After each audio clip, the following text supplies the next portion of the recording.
Okay, well, this is, as it's been explained, this is series 3. We've had 2 successful previous webinars, and we're just going to build upon this. And in particular, we're looking at testing fire detectors in regards to best practice and the evolution. Now, we spoke a bit about best practice on our previous series, and we're just going to dig a little bit further and look into some of the trends that are likely to come up. So we've got 5 sections in total. Best practice, the evolution. We're going to then move on to look at the electronic testers that are available. We are also then going to move on to the interest in compliance and proving what fire detection systems have actually been tested. We've got a small section on safe use of solo high access poles, which moves us quite nicely into testing detectors that are in hard to reach locations, as well as a little bit on ASD systems. So that's what we've got. So just a bit of a recap of what we covered previously. Slide, we spoke about best practices. Manufacturers offer best practices that relate to their kit, and it's the best source of information. And although there's a number of different training providers out there that are training on standards and the law in the various different regions, and sometimes they have hands-on experience, on detectors, panels, and also test and maintenance equipment, it's really important to make sure that they keep their knowledge up to date. And the best place to keep knowledge up to date is to deal directly with the manufacturer. National and international standards, don't forget, we covered this previously, they are a minimum requirement, a minimum recommendation, if you actually like. The testing of fire detectors, once a year is what most national and international standards call for, but that is a minimum requirement, and it may require more testing, more inspection, depending on the risk and how dirty or contaminated or corrosive the atmosphere actually is. Best practices and fire standards don't stand still. They improve, continually moving on. I mean, here in the UK, we're expecting British Standards 5839 Part 1 to be updated later this year. And there's a number of reasons why things don't stand still. And one of them is a greater awareness of risk, hazard, and education. And this is something we're seeing in so many different areas here, not only in India, but also in the UK as well. We are seeing that building owners are becoming greater aware of their responsibility to reduce risk and hazard. And this is really taking place because of the fact that they are starting to attend webinars and training courses such as we're going through today. One particular aspect which has been a bit of a thorn in the side in the fire detection market is false alarms. And as we described on a previous session, it's all about getting the balance right. We want to make sure that the fire detection system that is actually installed into the location is fit for purpose. So that means it's got the right degree of sensitivity so that it's going to give enough warning in the case of a fire so people can escape, and it can actually also protect property. But the reverse of this can be the case, and this is where some systems that have been installed over the years are leading to false alarms. And there's been a lot of work going on behind the scenes from various different manufacturers to reduce false alarms. And I think we're going to be seeing more of that going forward. Unfortunately, we've also got the whole thing to do with disasters and media coverage. And here in the UK, obviously, we had the Grenfell disaster a few years ago, a big block of flats that went up, a very sad occasion, which then led to the Hackett report, which looked into the fire industry. And there was a lot of waving of fingers from the government at the UK industry, which has meant that many manufacturers have come out with new products, and there's been tightening of standards and tightening of best practices. So this all leads on to changes within standards and best practices. And then finally, we shouldn't forget that things can't really move on unless technology moves on. And certainly detector testers is very much at the forefront of this, because we invest a lot of money and time into developing solutions for issues that are actually out there and bringing new products to the market. And sometimes some of these products can take a little bit of time to get established into certain markets, because at the end of the day, we are dealing with a life safety market, and life safety markets tend to be a bit risk averse and slow to adapt to new technology. But we are seeing changes here, and we are seeing, technology and new products advancing on and becoming more popular. Manufacturers' best practice recommendations, they usually endorse standards, and they are in line with national and regional standards, but they give additional detail information relating to the best use of their equipment. So that's one of the reasons why it's important. One of the things also we covered previously was that compliance with standards and best practice can be enforced in some areas. Some areas and regions have enforcement. They have legislation that looks to the standards and the best practices, and there can be consequences if those best practices, those standards are not actually followed. So one of the key bits here, which again we covered previously, but it's well worth going over it. I know Parul asked me to mention this, is that one of the key best practices from detector testers, which is in line with most national and international standards, and that is performing a functional test will give you the highest practical confidence that the system will be fit for purpose. Because a functional test not only tests the device under test, but it also tests how it's actually been installed. Is it a correct installation? And I have seen this on numerous occasions where, perfectly good working detectors have been installed incorrectly. And maybe if they had electronic test, it would indicate that the device was actually working fine, but a functional test has identified that there's issues to do with the installation. So this is one of the reasons why functional testing is pretty much widely accepted as being the best way to give you the best level of confidence that a fire detection system is fit for purpose. So that's a little bit of a recap of what we covered on the two previous series. And let's just build upon this and move forward, because really what we want to look at is how things are going to evolve in the future. What does the future of best practice look like regarding test and maintenance of fire detectors? And one of the things that we've been working on for a number of years here, or detector testers have been working on, and that's the use of capsule-based testers. And these will continue to grow. I'm sure that we'll be coming out with new testers in the future as well. And the reasons for this are pretty evident, really. I mean, again, we covered some of these on the previous session, but it might be worth a little recap. Aerosol canister-based solutions for producing artificial smoke are still to this day are extremely popular around the world. But increasingly, there are a growing amount of reasons why people are questioning the use of aerosols. Be that from the environmental point of view, the impact on the environment, and there's been legislation that's impacted the contents and the propellants that we actually use, but it's also from the point of view of health and safety, because at the end of the day, aerosols are pressurized containers. And as we said previously, the pressure inside that container can increase and decrease according to the temperature they're actually exposed to. And these are issues that are becoming more and more widely known as problems. We're also seeing the fact that when it comes to use of aerosol canisters, the release and the control is down to the user, which is great if you've got an experienced person out there. But as detectors are becoming more sophisticated, and particularly with multi-sensors coming in there, you need to have some sort of controlled release. And again, this is where the capsule-based technology really comes into its own. So I think we're going to see further growth in this area and a bigger move, not only in the UK, and I expect this in India, certainly from the questions I've been receiving throughout this, is indicated that, capsules, the benefits of capsule-based testers is really starting to be understood. The need for competency and awareness.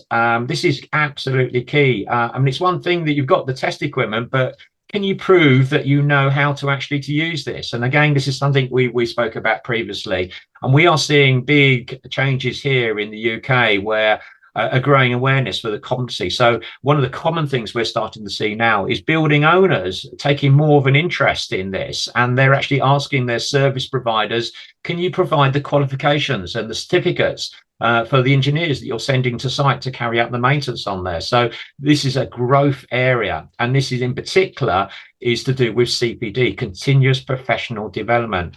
And this particular webinar you're on today, there is covered under the CPD scheme, and it will a CPD certificate will be sent out at the end. So massive growth in this area, and again, I think this is going to roll through in other regions around the world as well. Because it's one thing being capable, but if you're providing a service that you're charging for, you really need more than capable. You need to prove you know what you're doing, and technology, standards, the law, everything moves on. So it's really important to keep your knowledge current and relevant to the job you're actually doing.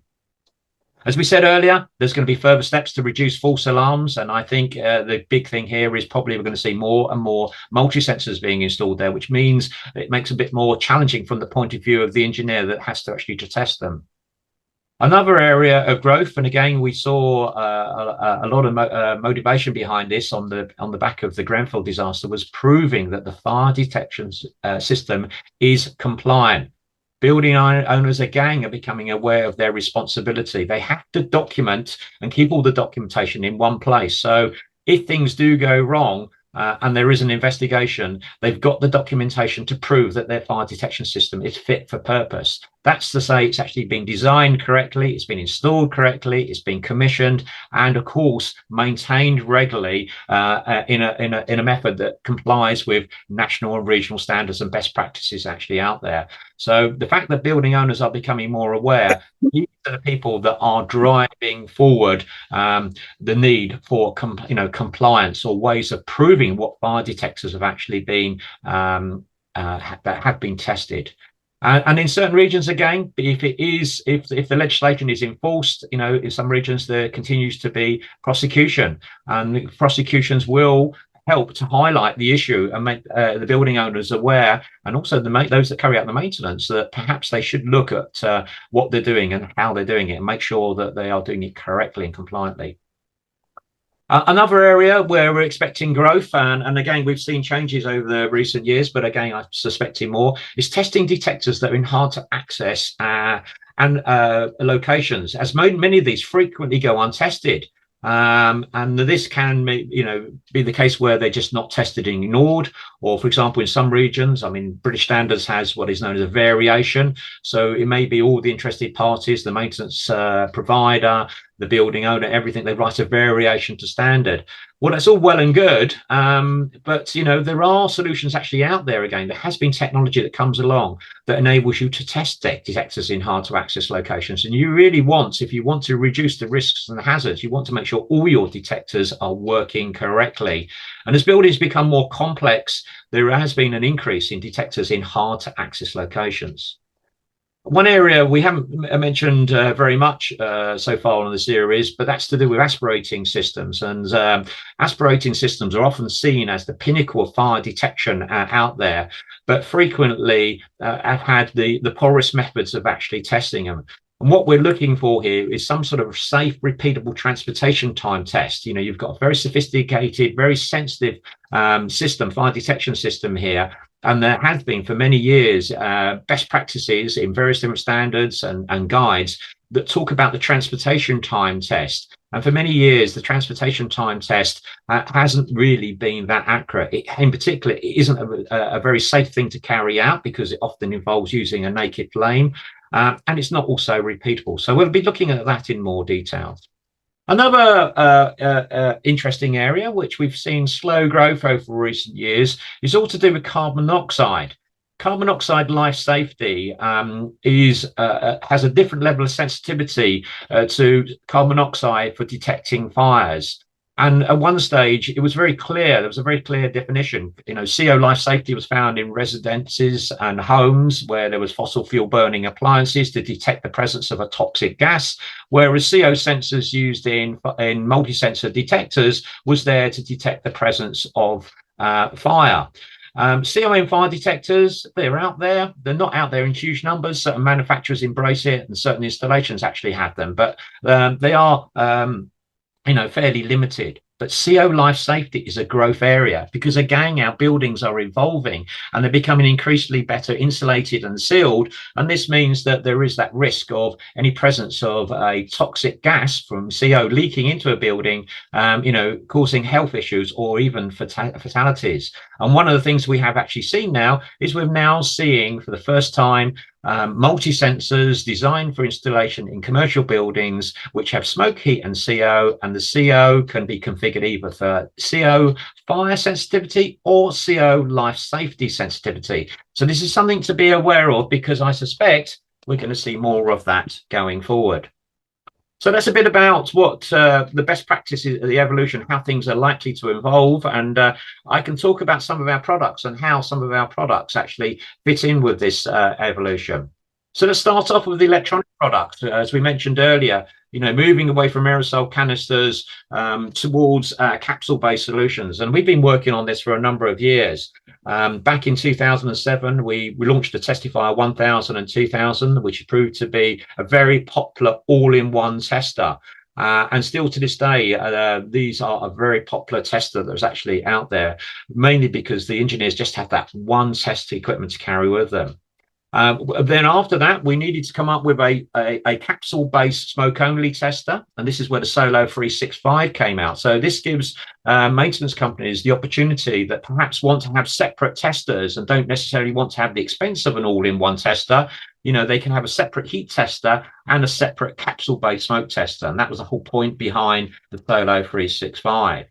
And more recently, as of December, we've built upon the all-in-one tester, which we know is extremely popular. And because of the interest in reporting and compliance, this is why we've come out with a Testifire XTR2, which we're going to briefly look at this and really it's understanding, what features and benefits this particular tester brings to the market and understanding the importance of compliance. So let's have a look at the Solo 365 in a bit more detail. So as we mentioned, it's a smoke-only tester, and it has a test cup on the top of it, which is suitable for commercial ionization and smoke and optical smoke detectors. It has a proximity sensor, which is inside the cup. And as the detector enters into the cup, the proximity sensor will then activate the actual test. And as you can see from this image as well, one of the things we introduced for the very first time on the 365 was a very handy and useful torch. And that torch is automatic. It turns on as the light levels fall down. So if an engineer walks into a unlit room and he's got his 365 in his hand and it's turned on, as soon as he goes into the room, he might not know where the light switch is, but the light on in the test cup will automatically turn on. Equally, if he's working in a void or raising his Solo 365 up to test a detector that's in a void, which is no light, again, as soon as the ambient light level drops down, the torch will turn on. As the detector enters the test cup and is identified by the proximity sensor, the torch is turned off. And the reason for that is because we have this opaque cup on the 365. And part of this, the testing procedure here is that when the detector goes in the cup, the smoke is actually reduced, and the engineer needs to look up and see when the detector activation LED illuminates so that they know to pull it away. So that's a little bit of a brief installation, a brief overview of how the 365 works. And it's used in conjunction with the separate Solo heat tester, as well as the Solo high access pulse, which gives you access to detectors mounted all the way up to 9 meters. So obviously, as we've covered previously, because it is capsule based, it overcomes the drawbacks, all the drawbacks we spoke about previously about storage, handling, the concerns about aerosol canisters. You don't have any of those issues at all. And in particular, one of the things it does, it has a controlled release of the smoke. That proximity sensor knows when the detector is actually in there, and it releases the smoke into the test cup. As we described, it's got that torch, which is really useful. And another feature that we introduced originally on the original Testifire 1000, 2000, which has really gained in a lot of popularity. And many people have found this to be one of the key features, which is the biggest benefit of the electronic testers. And it's what we call the clear mode. And the clear mode is where a fan can be activated after a functional test of a smoke detector to remove any lingering smoke. Because one of the issues that many aerosol canister users have actually encountered is that you can have test smoke that can linger in and around the chamber of a detector and re-enter it and cause a subsequent additional activation of the detector. This is particularly a problem for conventional detectors, where perhaps you have to go down to the panel to press the reset every time a detector actually activates. And you can imagine the comical situation where an engineer is on a site testing a conventional smoke detector, activates it, goes downstairs, press the reset on the panel, comes back up the stairs, only to find it's gone off again. So he has to go back down and press the reset. Now, there are things you can do if you're an aerosol user to limit the impact, or the disruption that you actually have there. And it's all about regulating the smoke you use. But if you want to completely eliminate the problem of a nuisance-free alarm, this is where the clear mode comes in, which all the new testers from Detector testers actually includes. And it's quite interesting to note that some of the feedback from the market on the clear mode, when you talk to engineers and ask them what they like or dislike about the actual products, the clear mode is often up there as right at the top as one of the features that saves the most time. And it's interesting to know how sometimes it's actually described. And I've had several engineers describe it as a clean mode. It's blowing clear air through the detector. It was designed to remove lingering smoke. But the feeling from the engineer and the experience from the engineer is that it leads to a longer detector life. And it's their impression, their opinion that the clear mode is helping to clean the detector. I think the truth to be known is the fact that the aerosol capsules are a much cleaner test compared to aerosols. And one of the issues with aerosols is it is all too easy to misuse them. You know, the person hasn't been trained and they're misusing them. If they misuse them, one of the problems they can actually have is they can shorten the length and the life of the detector. And many engineers talk about the clear mode as a clean mode. Key feature of the 365 is having a number of field replaceable parts. So this avoids the need for the unit to come back to detector testers. So we've got replaceable smoke generators, and we've also got replaceable capsules, which plug in and out. The other thing as well with the 365, this was the first tester from detector testers that made the use of the lithium-ion battery.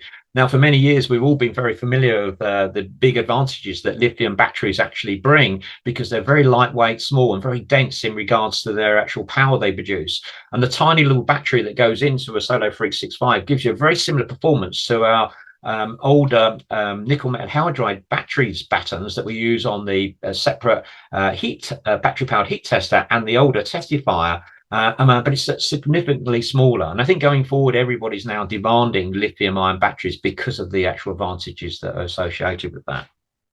One additional thing with the 365 is we have an optional adapter, and this is for testing aspirated systems. Now, one of the things that we should just briefly mention is when you come to testing aspirated systems, most regional, national standards and best practices talk about two methods of carrying out maintenance on an aspirated system. One is a functional test of every sampling hole along the length of the pipe. And this is where 365 can actually come in, because you take off the actual test cup and you fit this ASD adapter, and then you offer up the 365 and you position it there. And it's got like a long trough there, which comes into place, and it comes around the ASD pipe so the smoke can be introduced into that particular sampling hole.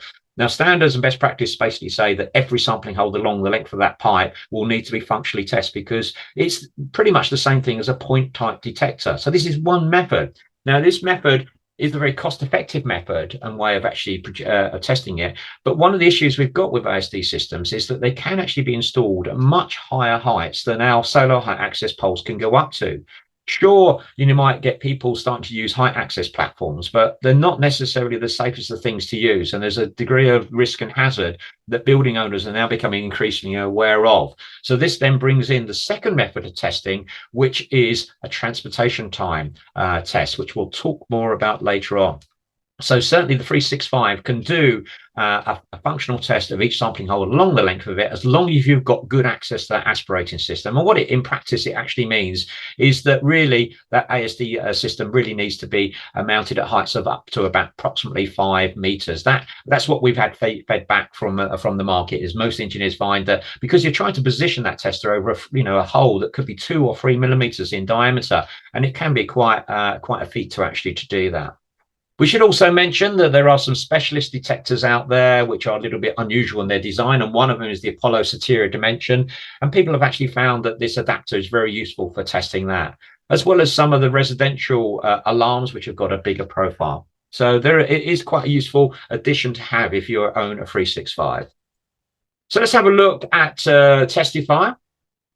This is the Testifire 2000 we're going to have a look at, and if I'm completely honest, I mean, the Testifire the original Testifire is the same age as my work experience with detector testers. We both started back in 2007, and I was employed to look after and support this particular product because it was a big move forward away from aerosol canisters. And as I said, it's proven to be a particularly useful product, mainly because it's an all-in-one tester. That means the user only has to carry one tester around with them. I mean, it's quite common, for an engineer to go onto a site with separate testers, and they will just carry their what they call their smoke pole, their smoke load dispenser on the end of it, and they'll go from smoke detector to smoke detector. Then they might come across a heat detector that they need to test. Where is their heat tester? Sometimes they left it back by the panel, sometimes it's in the van, sometimes they don't even have it. So it means that quite often those heat detectors are not tested. Whereas if you've got an all-in-one tester like Testifire, you literally just change the setting from smoke to heat, go up, and you can then test that heat detector. Like we mentioned previously, this uses capsules. It's different capsules to 365 and the XTR2. It's got bigger capacity capsules there. And it's got a blue TS3 capsule for smoke, where it's got a water-based fluid in there, which is basically pumped into a micro smoke generator that generates the smoke on demand. So again, it's got that controlled release. When it comes to carbon monoxide, one of the unique features of the Testifire 2000 is it generates carbon monoxide on demand. Now, as we were saying earlier, as there's a growing awareness to do with carbon monoxide, there's a growing awareness and concern about stored quantities of CO. Now, traditionally, before we came out with the 2000, many engineers still to this day use aerosol canisters with carbon monoxide in it, and they still are very, very popular. But people are getting quite concerned about the fact that you have stored quantities of them. What happens if a canister is ruptured or broken in some way? Of course, with TC3, the CO capsule here, it generates it on demand, so you've got no stored quantities. So there's been a hell of a lot of interest in that technology over the years. One of the things I should point out here is when it comes to CO, Testifire 2000 is only designed to produce CO levels suitable for testing CO fire. And this is where they go off between 40 and 100 parts per million. Whereas to test a CO life safety alarm, you need much higher levels. And that's in the region of 300 to 400 parts per million. So Testifire can't test those life safety devices. Now, I suspect that will change on future generations because, as I said at the beginning there, this is an area I'm expecting to see growth. So, of course, when it comes down to smoke, you've got far better performance because you've got capsule-based solutions. When it comes to heat, you've got the ability to test the most common grades of heat detectors that are found out there. So A and B classification, which is the European classification for heat detectors that are found in normal sort of kitchen areas, or anywhere where there is any fire-like phenomena that could cause an activation. And then you've got the high heat detectors, which are known as the C classification. They could be CS for static and CR for rate. They require much a higher heat level, and this is where Testifire can be put onto the high heat setting to test those. So it's really key. So the sorts of heat detectors you'll find in commercial kitchens, McDonald's or restaurants and things like that, that you would need that high heat output. Clearing, exactly the same as before, eliminates nuisance-free alarms, and it's great with the Testifire 2000 because you can choose whether you use it or not. And as an engineer becomes more and more experienced, they'll know in certain instances that they will need to use the clearing, and other instances they don't. And they have that ability to program it and use it as and when they want. So let's just have a look at a couple of Testifire 2000 features. It's got a little liquid crystal display on the front panel. One of the options it's got, which is a real neat feature, is it has a resettable test counter. So the engineer can turn up on a site, and one of the things they may have been told to do is to test so many smoke heads and so many heat heads, etc. Well, they can come to this particular option in the menu, press the reset to zero the counter, and as they're going around, they don't have to keep a mental count of what they're testing. The Testifire is actually counting as they go forward. So that's just one nice little feature it includes. When it comes to capsule-based solutions, it's important that you have some way of measuring the level. And with the Testifire 2000, you have these little fuel gauges for both the smoke and the CO. So you can see how your consumption is actually going there. Another interesting feature that the 2000 has, it has a removable inner cup that can be taken out. Now, there are in certain regions some larger profile detectors that won't fit into the normal size cup, and this is where that inner cup is removed. And the whole point of it is really to improve the efficiency. So you have that option to accommodate different sizes of detectors out there. I mentioned earlier about the Apollo Soteria Dimension, and there were a few others. Bosch have also got a virtual detector, and there are detectors out there that are completely and utterly flat. And if they're completely and utterly flat, there's nothing to protrude into the test cup. And with this version of Testifire, we use an infrared beam, so you need to have a remote control to start and stop the test. And again, this is an optional feature that you can actually purchase. It is a bit specialized, to be honest, and it's not going to be everybody, but if you are working on some of these very sophisticated detectors, it's nice to know there is an option. So when it comes to the all-in-one testers, one of the big features of them is that they, again, this is a classic example where back in 2007, we released the Testifire range with the capability of doing either simultaneous or combined tests for multi-sensors. And it really wasn't here in the UK until 2017, when clause 45.4J was added, which was all to do with the testing of multi-sensors. And what it says in there, it says each sensor on which a fire detection decision depends, e.g. smoke, heat, or carbon monoxide, should be physically tested individually or together where separate channel notification is given. And it's really important to understand about multi-sensors and correct and compliant testing. The whole point of a multi-sensor is to push back against false alarms. And what this basically means is that if they, the most common type of multi-sensor is, for example, smoke heat. If a multi-sensor that has a smoke and heat sensor sees smoke and heat at the same time, you'll get the quickest, fastest reaction time. Whereas if it just sees smoke, it will have a longer integrating time, a longer time to alarm. And this is how it pushes back against false alarms. Now, this has a knock-on consequence for the maintenance engineer, particularly if they're doing a sequential test. Now, many of the legacy detectors out there, multi-sensors out there, don't give separate channel notification. So what do I mean by separate channel notification? That is to say, the system will tell you when the smoke channel is activated, the heat channel is activated, or the carbon monoxide channel is actually activated. Most of the legacy multi-sensors out there will just say, I've gone into alarm, and they won't tell you which particular sensor is actually activated.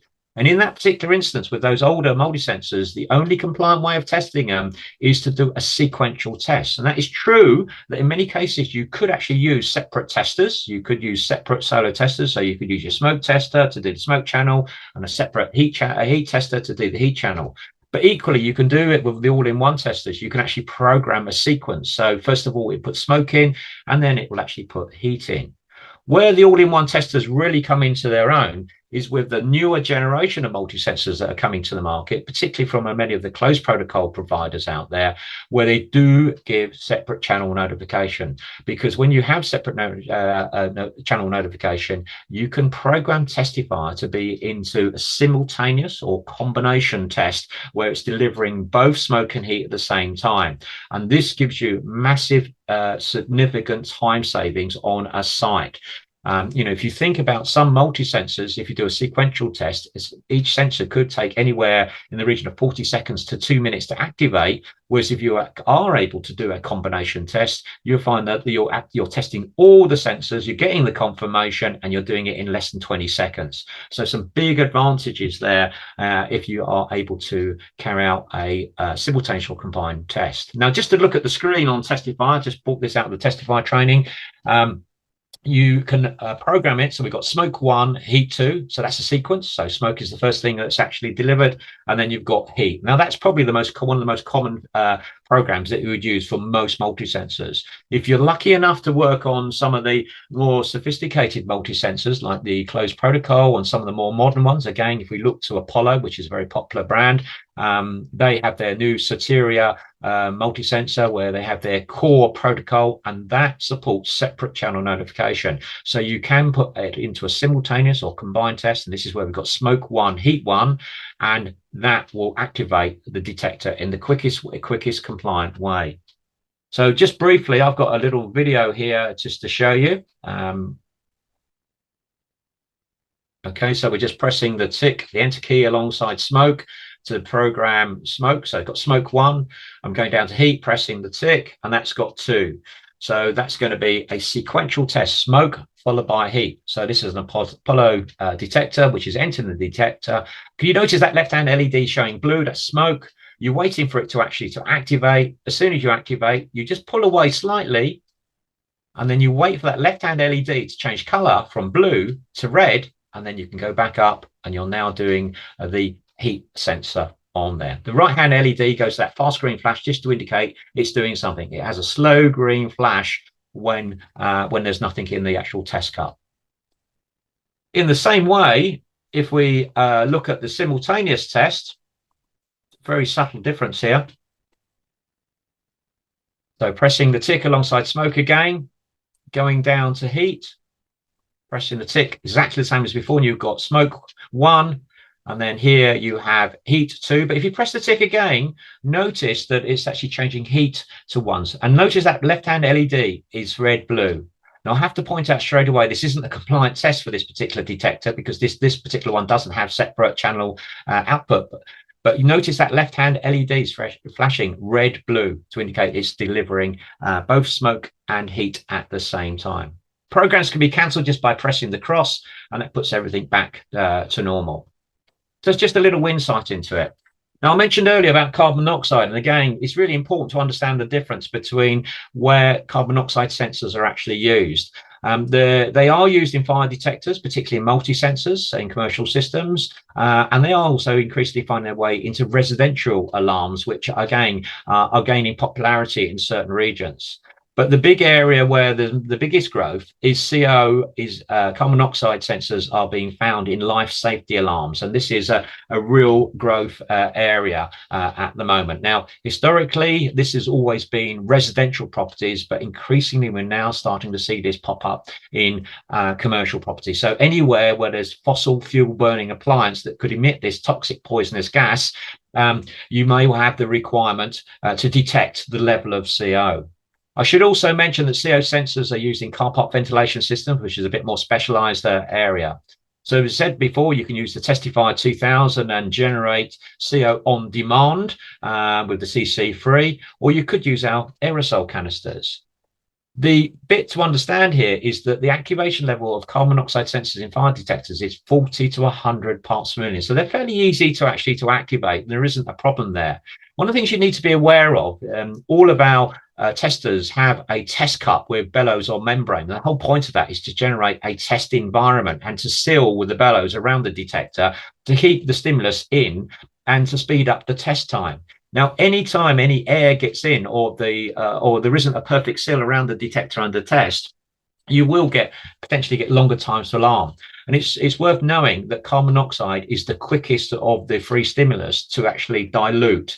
And any oxygen or air that gets into the actual test cup can make a difference to the activation time. It's less of an issue with carbon monoxide in fire, and it's more of an issue with life safety. And here you can see this is the European standard, where it has these various different step levels between 30 parts per million, where it will alarm in 120 minutes, whereas if the CO level goes all the way up to 300 parts per million, it's an instantaneous alarm.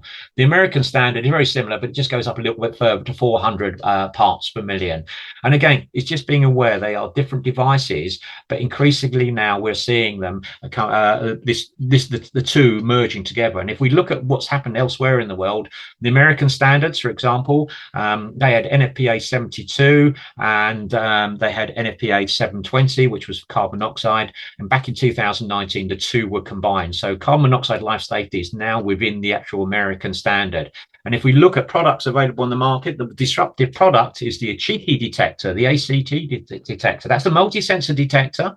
It's got smoke, heat, and carbon monoxide. But the interesting factor is the fact that the CO can be programmed either for CO fire, that low 40 to 100 parts, or for CO life safety. And it's down to the engineer, and it's important really to have that on-site documentation to tell how you actually go about testing those. So that's a little bit about carbon monoxide. It has the potential to grow in the future. One of the things we want to talk about is compliance proof of testing. And this is something we've been playing around as a manufacturer for a number of years now, when we finally brought a product to the market. And this is our Testifire XTR2. And it's a tester, all-in-one tester, very similar to the other Testifire products that we have available. But in addition, it has the ability to use a phone app, and it's connected to the actual internet, and it captures the information from the detector under test. So let's have a look at this. So XTR2, like all other testifiers, is an all-in-one tester, but this time smoke and heat, so it's got no carbon monoxide, so which is what the majority of people are looking for out there. So it's great for testing single and multi-sensor detectors in the same way as Testifier is.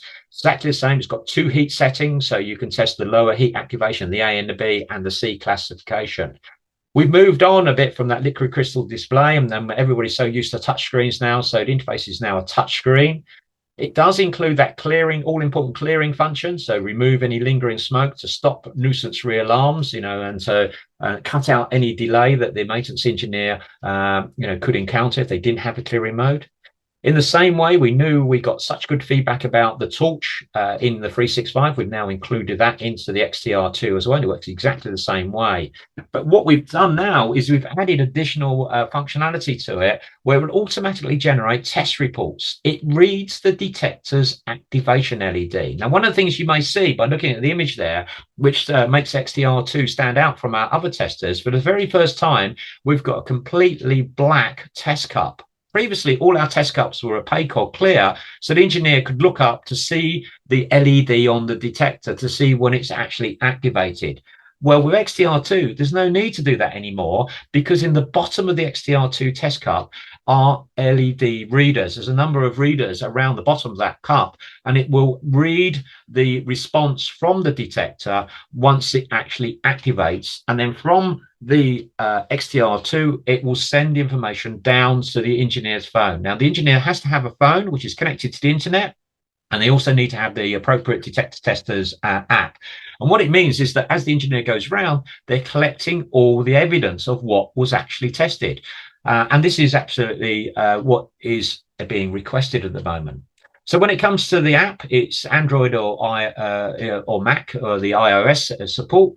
The complete test report is sent to the cloud via Portable. And one of the other things as well, which we've added to the app, is it's got the ability to check the health status of the XTR2. So it tells you about smoke level, battery level, generator life, etc.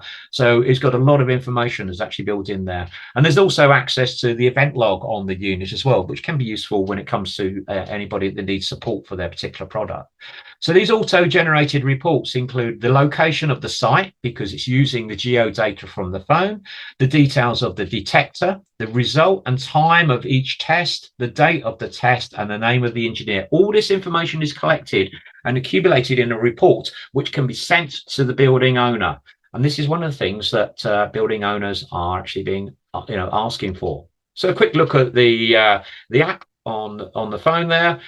So you can see the icon on the left-hand side, and you can see a typical sort of interface there for the engineer. It's got the engineer's name up there, and it will have any jobs that are lined up for them. If we move on to the cloud portal, this would be the view. A similar view could be seen by the maintenance manager or also the client, and the maintenance manager sees all their engineers are actually out there and what they're actually doing and where they're working, whereas the building owner will only see information related to their particular site and what the tests have actually been taking place. So again, this brings a solution that many people have been asking for, and it's an alternative way of doing this. There are a few products on the market which link into the fire panel. Here, we're reading the information directly from the detector under test. So that's just a couple of slides on compliance and what we've done in regards to bringing new technology to the market. We're going to finish off here with a bit about working at height, in particular safe working at height. When it comes to detectors or fire detection systems up to 9 meters, as we've seen, we can use a combination of our various different tools, which is ever appropriate, with our solo height access poles, which we've reduced the risk because the operator's feet are on the floor. So that's up to heights of 9 meters. When you get above 9 meters, it starts to get expensive and increases risk because you need to have height access platforms and the engineer's feet are off the floor. And again, one of the things that we've seen is that with building owners, they have a responsibility to everybody on that site, not only their employees, but maintenance staff that actually come onto their site. So if there's an engineer that comes onto the site and is using a height platform and they have an accident or an issue, building owner has a responsibility. So increasingly are taking more and more of an interest about how systems are actually being maintained, and is there an easier way to actually maintain those detectors. So there's two solutions here. When it comes to working at voids or working at heights, most of the health and safety and best practice that's actually out there basically says you'd really want to avoid it if there is an alternative way of doing so. And what this has been leading to over the years is we've noticed a number of years ago, there's an increased amount of detectors that just go untested because they are difficult to access. And sometimes because they're just slightly difficult, it comes down to the work ethic of the engineer. You can't be bothered to test that particular detector. And this is where the engineer's report that is sent to the actual client can often be quite meaningless, because the report is sent in to say I've tested these detectors, but if the client doesn't know what their asset list, how many detectors they actually have, and the status of everyone, the actual report can actually be a little bit meaningless there. And what we know is that in many instances the untested detectors are the ones that are often most relied upon in a fire. So, as we said, 9 meters, solar high axis poles, feet on the floor solution to outreach detectors. It saves time and cost and disruption and risk to safety that ladders and scaffolding or access gear represents. It's a reduction in risk and hazard there. Solar poles are available in the 5, 6 and 9 meters. And they're made out of fiberglass, so they're designed to be non-conductive. So if they're working in a high voltage area, for example, and they're compatible with both our Solo and Testifire range. And as I said earlier, they go up to a height of 9 meters, and we clarify that, and we always say subject to a risk assessment. And increasingly, more risk assessments are being taken out. There's always going to be the last minute risk assessment that's carried out by the engineer on site, who's going to have a look around to see what's going on. Does he need to cordon off the area? Does he need to put a hard hat on? Does he need to wear glasses or gloves? It's going to be appropriate to the site that he's actually he's working at. But increasingly, we're seeing risk assessment from some of the companies as well, because they're looking at their engineers, and they may have one engineer that is quite big and beefy and somebody who's very small and slight. Are they both going to be able to handle 9 meters? And some of the responsible companies, who do have a responsibility to their engineers, are saying, well, detector testers say 9 meters, but I'm only really happy with you working at 8 meters, 7 meters, 6 meters, or even 5 meters, because we do kits for that. So if there are detectors above the reach of the poles that the engineer actually has, how do you actually test them? And this is where our Scorpion comes in. So just finishing off, to do with work environment under current health and safety regulations and also best practices, employers have a duty of care towards training on high access equipment, provide other methods that avoid working at height or in confined spaces. So it's quite well laid out. And this again is where technology has come along to offer alternatives to that. In regards to training and working with our solar high access poles, we do have a separate training course on that, which is a self-serve. It's available on our website. It's free of charge. It's a 1-hour CPD, and it does actually have multiple choice questions there, because anybody that is issued with our equipment, it's one thing to be competent to know how to use it, but you need to know how you could be able to prove that you can use it safely. So that's what that training course is all about. So we want to finish off now by just finally talking about some of these detectors that are just well beyond the reach of our solo high access poles, and also to talk a little bit about ASD systems. There are many locations, as we said, buildings are getting taller and more complex. And one of the classic examples here is in the top of a lift shaft. And in certain regions around the world, there's been unfortunate accidents that have involved fire alarm engineers. And we've all seen the James Bond film where, they climb up through the cage and get onto the roof of the lift. They can go through there. Well, it's not practical, that they can't do that, but there have been cases where engineers have been climbing onto the top of a cage, going up to test the detector at the top. And there's 2 instances I'm aware of, one in the Netherlands and one in Ireland, where the engineer has actually fell off. And what we've now seen in certain areas is legislation is really building up to stop people from going into lift shafts. And what we've got here in the UK, for example, is you can go into a lift shaft, but you must have the lift engineer on site. And that basically adds extra inconvenience and extra cost. So lift shafts are quite a controversial area, and lift shafts can be protected by ASD systems or point detectors. Voids, there's many voids out there. When it's above 0.8 of a meter, there needs to be some form of detection actually in that void, and it means that the engineer needs to find some way of actually getting access to it. And sometimes this can be very tricky to do. Secure sites, there's many secure sites. I mean, I've been and worked on some of the secure military sites here in the UK. and you have to have multiple forms filled in triplicate 6 months in advance before you can even go in there, to do the actual testing. So secure sites are a massive issue. Hazardous areas where processes are carried out, and it often means that hazardous areas have to be decommissioned before you can go in there. Interestingly, one particular practice that has been adopted for hazardous areas is that, as we have seen an instance where people have been taking detectors out of the hazardous areas and testing them in a non-hazardous area and put them back. Now, that isn't compliant with, to my knowledge, with any national or international standards, but is frequently documented as a variation, and is actually arguable to say this is better than not doing anything. So that's an interesting one to do with hazardous areas. Risk averse sites, and of course testing outside working hours. If you have got like shopping malls and things like that, the building owner is not going to want you walking around with a 9-meter pole while the shopping centre is actually full, so you might have to come out outside of hours. And the same thing is with 24/7.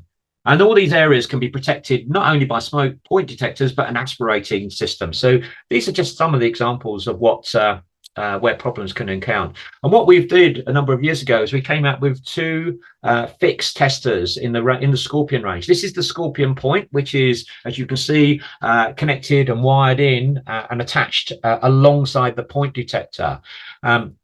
This particular, the Scorpion Point, is wired independently from the fire detection system, and it comes with the appropriate bracketry to attach it so it slides underneath the base of the detector. Equally, we have a Scorpion ASD, which is a different color and has different bracketry to attach itself to the aspirating pipe. And the point of this one is to do a transportation time test. So it injects a piece of smoke and the timer is started, and how long before that smoke enters the pipe and it actually travels the length of the pipe and causes an activation. Now, when it comes to transportation time, any aspirated system that is designed will be designed with a given transportation time test. So that's part of the design process. After it's installed, the commissioning engineer will come along and check that the transportation time meets the specification in the design. When we get on to the maintenance section, and we've got the annual maintenance, quite often transportation time tests are not done because they're not seen as actually practical, but they will give you the best indication if that device is working. As the pipe, started to fur up with dirt and contaminants in there, the sampling holes restricting, the airflow through it. And that's why the transportation time is just so important. And for the very first time with Scorpion ASD, you've got a safe, repeatable solution. So let's just briefly look at the component parts that are involved here. We've spoken about the head units, the Scorpion Point and the Scorpion ASD. These are available separately, and they can be connected either to a wall-mounted controller. That's the Scorpion wall-mounted controller on the right there, which can drive up to 8 Scorpions, as long as they are within 100 meters radius. And the reason for this 100 meters limit is twofold. Well, one is that the usual length of aspirated pipe is up to 100 meters. There are rare occasions it can go longer than that. And the other is because of the fact that we drive our Scorpions using our solo battery baton. So volt drop can potentially be a bit of an issue. So you have to use 1.5 millimeter cable, and you can either wire a number of Scorpions back to the fixed wall controller. So if you had, like, for example, 6 lifts in a bank, you would wire them all back to that fixed wall controllers. Whereas if you just had one lift or a requirement for one Scorpion Point or one Scorpion ASD, it's probably a more cost-effective solution to wire it back to the Patris box, or what we call a Scorpion access point. And then the engineer has a portable controller that they can take between sites. But they both do the same thing as far as activating the actual test. But it's just the fact that the wall mounted can drive 8, whereas the handheld will drive 1 Scorpion head unit at a time. These head units are sealed for the life of the detector, so they've got enough fluid in there to do 2 tests a month for 10 years. That's what we've actually worked them out. So once you've installed them, the only time you're going to remove it is when you remove the actual detector itself. So, as we said earlier, it's not part of the fire detection system. And because of that, it doesn't have to be in fire-rated cable. You'd often see them installed in fire-rated cable, and that's because it's installed by a fire alarm engineer, and that's what they're used to working with. Whereas if you've got an electrician who's more used to using data cables a more cost-effective solution for actually wiring in a Scorpion. So that's just a brief introduction to testing detectors that are in hard to access locations. And we're pretty much coming up to our hour now, and I think I've timed that quite well. So I'm quite happy to take any questions anybody may actually have there.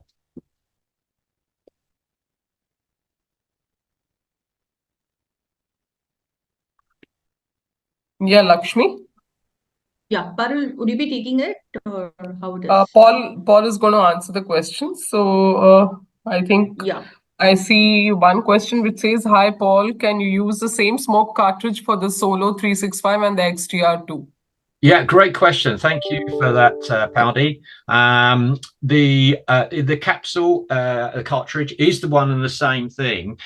They do have slightly different programs as far as how much capacity they actually have in them. And yes, you can use the 365 capsule or cartridge in the XTR2, but you will have a slightly reduced capacity for it. And it's the same capacity, which is what it was designed for with the 365. So typically it's round about 250 times 30 seconds, whereas with the XTR2 capsule you should get more tests actually out of that particular capsule. So it's a great question because it is a little bit confusing because they although they've got a different product code on there, they do look one and the same. They look almost identical. And yes, they can be used between the units, but there is that one restriction where you won't get quite as many tests out of the 365 capsule if you use it in the XTR2. Yeah. And the next question Attila is asking is, does the detector need to be connected and needs supply voltage while testing, or can it be tested before connection? Oh, great question, that one. Yeah, many of the system providers or manufacturers of detectors, many of them, not all of them, but many of them provide test handsets. And these are their own dedicated testers. So, for example, Apollo have handsets that can actually be used. And the reason behind this, and they have different functionality. So, for example, it's not that uncommon for a brand new building for the detectors to all be installed and wired all up, but the panel hasn't yet been installed. So all the cables come through to where the cable's going to be. And if somebody wants to check to make sure that the wiring is actually correct, they can use, for example, Apollo have this separate handset that they can actually use for actually testing it. And there are a variety of others where you can actually take an individual detector and plug it onto like a base, which has got increased functionality, so you can actually test that. Because obviously, when it comes to, for example, contamination, you can use some of these handsets on some of these products to test, is this product actually clean and okay to use, or is it actually contaminated? So that's an interesting, very interesting question, because this is talking about test equipment that we don't actually manufacture, but I'm very much aware of, because the likes of Apollo and Achiki and other manufacturers, they have these testers, and they're not carrying out a functional test, but they are complementing the test that we do, and are sort of very helpful from the point of view of a maintenance company that's providing a service, because they may well end up with a couple of detectors in the back of a van, for example, and they think, well, what's this one all about? And they can plug it in and find out what's actually going on there. So yeah, interesting question on that one. Thank you. Yeah. I think there's one more question. Yeah. Is it a detector removal tool, Shashi Arora? Yeah, that's another good question. Thank you. We haven't actually mentioned that in this actual series. And there are a number of removal tools available. Basically, they fall into two types. One removable tool is dedicated for a certain make and model. And some of these removal tools are made by us for use with our solo poles, but only sold through the detector manufacturer. For example, Notifier have removal tools that we actually manufacture, but they actually sell them to their particular partners.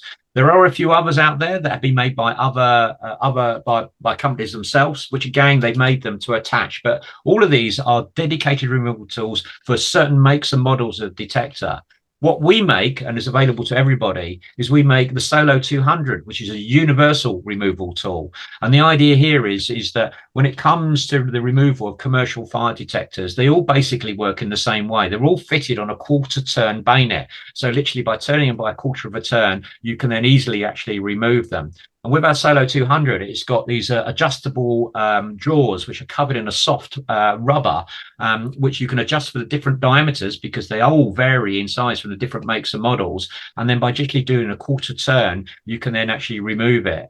I should point out, when it comes to the removal of detectors, anytime a detector is removed and then put back up, or new ones put back, they should always be functionally tested, just to make sure it's been installed correctly. That's a good point. And the other bit of information there to add is some of the detectors have anti-tamper devices built into them. These can be grub screws or locking mechanisms, and it's just really to deter unauthorized removal. And you've got to be aware of, have they actually been fitted? They tend to be at the lower heights, because obviously these are things that members of the public could actually reach to. They don't tend to be used at great heights, but it's just worthwhile being aware of these, because I have seen instances where engineers have used our tools, our removal tools, to remove a detector. They haven't disabled the anti-tamper device, and they've ripped the whole detector and the base from the ceiling. So yeah, please be aware of that. But thank you for that question, and apologies that we haven't really mentioned the removal tool. Any more questions? I think No other questions, I guess. Okay, brilliant. Just looking through the chats and see if there's anything in there. Oh, another great. that's it. Yeah, We have anything answered else, all you the can questions. I think we all have come to the end of the contact session. me for any Yeah. further information or any query or any requirement you people may have for all the products which Paul has spoken about. You can reach out, and Lakshmi has given my email ID, and I think Lakshmi can also provide my mobile number to them. They can call me or mail me the details, and we'll get back to you. Sure. Great. I mean, one of the things we will be doing, we're doing a follow-up email to everybody that actually attended, and as Paul said, we'll have access to her if you have any sales inquiries, but equally you'll have access to my email address as well if anybody has any questions actually going forward. We'll also include links to some of the other material that we referred to during this series, like, for example, the pole training, for example, and some of our other training courses. I'd like to say thank you very much. It's been an extremely enjoyable series, and I'm hopeful that if there's increased interest, that we can rerun this series again. There's been some fantastic questions from the delegates, and I've really enjoyed it. So thank you very much for that. And in case you people need more information, you can go to, Paul has a lot of videos on YouTube known as Toolbox, and for every product individually or a general presentation. So, and it's really very self-explanatory when you go, just attend those, even see those videos. But like otherwise, Paul said, you can send him any questions you have also.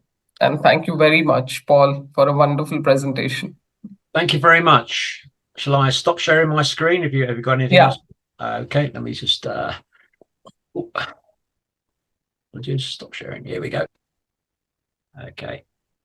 Thank you. So thank you everyone for spending time with us today evening. Thank you also. And thank you, Paul. Thank you very much. You're welcome. For your great presentation. Yeah. Thank you, Lakshmi.